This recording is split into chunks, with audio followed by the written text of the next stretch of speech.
दोस्तों, उम्मीद है आप सब खैरियत से होंगे। आजकल बड़ी इंटरेस्टिंग सिचुएशन हमारे ख़ित्ते में डेवलप हो रही है, जहां चीन और भारत में कशीदगी है। पाकिस्तान और भारत में तो खैर लगा ही रहता है, लाइन ऑफ कंट्रोल में फायरिंग होती ही रहती है। कभी बढ़ जाती है, कभी कम हो जाती है। दूसरी तरफ नेपाल जो है वो भी जो है उसकी भी आंखें खुल गई हैं कि भारत जो नज़र आता है वो है नहीं। और भारत यकीनन एक बड़ा पुरअमन मुल्क है, बड़ा उसका ख़ित्ते में बड़ा नाम है और सबके साथ दोस्ती भी करना चाहता है। लेकिन क्या किया जाए कि अब सबके साथ पंगा भी लिया हुआ है भारत ने। थोड़ा सा मैं चाहता हूँ कि चीन और नेपाल और पाकिस्तान का जो इस वक्त मामला चल रहा है, जो चीन के साथ कशीदगी और नेपाल के साथ जो कशीदगी है, उस पर थोड़ा सा तबसरा करूँ और कुछ तारीख़ी हवाले से भी चीज़ों को देखें, तो ताकि बात समझ में आ जाए कि इस वक्त क्यों ये सारे मामलात हो रहे हैं। देखिए, पहली बात तो ये है कि चीन का एक हमेशा से डिस्प्यूट काफ़ी, जब से चीन मारिद वजूद में आया, आप यूँ कह लीजिए कि 1949 के बाद से, और भारत, नया भारत आया 1947 में, उसके बाद से एक तनाज़ा डिस्प्यूट का चल रहा है। क्योंकि लद्दाख का इलाका आप ले लें, ये समझा जाता है कि पहले तिब्बती का हिस्सा था और 1834 में जो डोगरा रूलर्स थे उन्होंने हमला किया और लद्दाख को कब्ज़े में कर लिया। और उसके बाद से ये जो है जम्मू और कश्मीर का, फिर बरतानिया ने जम्मू और कश्मीर का हिस्सा बना दिया लद्दाख को। तो चीन इसको अपना ही इलाका समझते हैं। फिर ये लाइन ऑफ एक्चुअल कंट्रोल जो है नाज़रीन, तकरीबन 3500 किलोमीटर लाइन है, जिस पे इत्तेफाक हुआ था भारत का और चीन का कि भाई ये लाइन ऑफ एक्चुअल कंट्रोल है, अब इंटरनेशनल बॉर्डर नहीं है, लेकिन ये एक इनका एग्रीमेंट हुआ था 1993 में। तो उसके बाद से कुछ हालात ठीक रहे, लेकिन कभी कभार कुछ ना कुछ कशीदगी हो जाया करती थी। कभी सिक्किम में, तो कभी दोकलाम में, मुख्तलिफ एक चुमार में, मुख्तलिफ एरियाज़ में। जब 5 अगस्त को भारत ने कश्मीर के मामले में फ़ैसला किया कि, और फिर 31 अक्टूबर को जो इफ़ेक्टिव हुआ और जम्मू और कश्मीर की रियासत को, मकबूजा जम्मू और कश्मीर को 2 हिस्सों में तकसीम कर दिया, लद्दाख को अलग बना दिया यूनियन टेरिटरी और जम्मू और कश्मीर को अलग यूनियन टेरिटरी बना दी।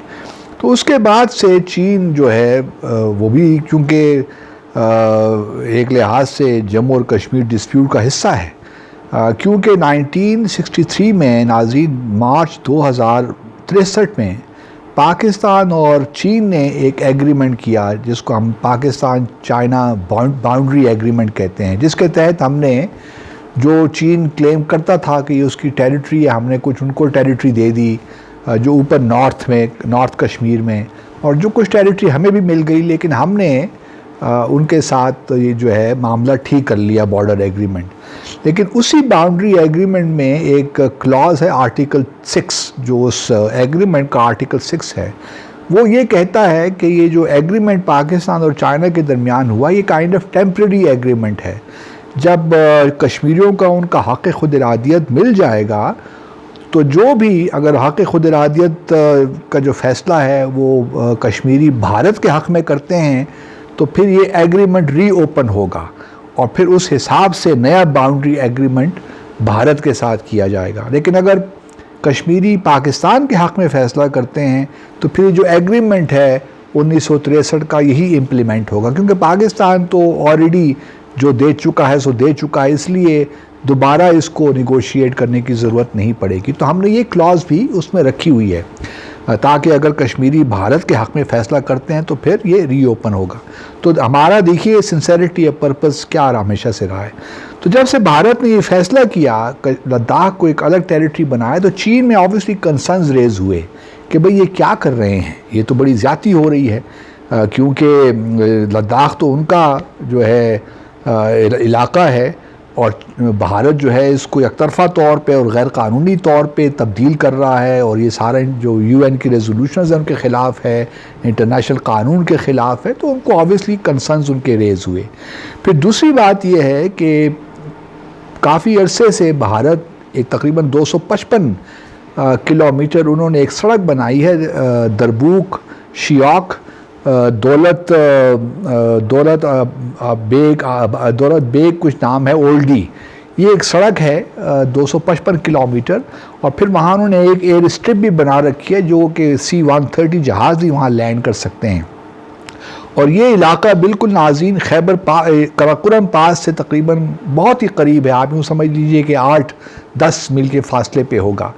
तो ये सारा जो काम हो रहा है, ये जो सी पैक को इस इलाके से सी पैक को ख़राब करने का एक तरीका हो सकता है। भारत हमारे लिए और चाइना के लिए मुस्तकबिल में प्रॉब्लम्स क्रिएट कर सकता है। तो चीन को ये बिल्कुल वाज़ेह हो गया, क्योंकि देखिए भारत इस वक्त बिल्कुल अमेरिका की गोद में बैठा हुआ है, और ना अमेरिका ये चाहता है और ना भारत ये चाहता है कि जो चीन का बेल्ट एंड रोड इनिशिएटिव है वो किसी तौर भी कामयाब हो। और सी पैक जो है वो एक फ्लैगशिप प्रोजेक्ट है, क्योंकि सी पैक के बग़ैर BRI नामुकम्मल है। जब तक सी पैक नहीं बनता BRI, और भी चूँकि कॉरिडोर्स हैं, सिर्फ सी पैक नहीं है, इसमें और भी बहुत से 6 या 7 और कॉरिडोर्स भी हैं जो पूरी दुनिया एक ग्लोबल नेटवर्क है जो कि ईस्ट और वेस्ट के दरमियान बनेगा। तो सी पैक भारत सेंट्रल है, क्योंकि ये सी पैक जो है ये वेस्टर्न चाइना है उसकी डेवलपमेंट के लिए बड़ा ज़रूरी है। और फिर अगर आप देखिए तो तकरीबन 2 से 3 हज़ार किलोमीटर का फ़र्क पड़ जाता है चाइना को। अगर चाइना ये रूट इस्तेमाल करेगा कराकोरम वाला हाईवे का और गवादर का, तो उसको पूरा ऊपर से चक्कर लगा कर नहीं आना पड़ता। तो ये एक बड़ा उसके लिए तो एक ज़बरदस्त फैसिलिटी है। तो भारत और US नहीं चाहते, तो चाइना को ये भी ख़दशात लाहक हैं कि कहीं ये फ्यूचर में जो है भारत उनके लिए प्रॉब्लम्स क्रिएट ना करे। तो इसी वजह से उन्होंने थोड़ा बहुत भारत को एक मैसेज देने के लिए 4-5 पॉइंट्स पे, गलवान वैली है वहाँ पे एंटर हुए, फिर पेंगोंग लेक जिसे कहते हैं वहाँ भी एंटर हुए, लाइन ऑफ एक्चुअल कंट्रोल को क्रॉस उन्होंने किया।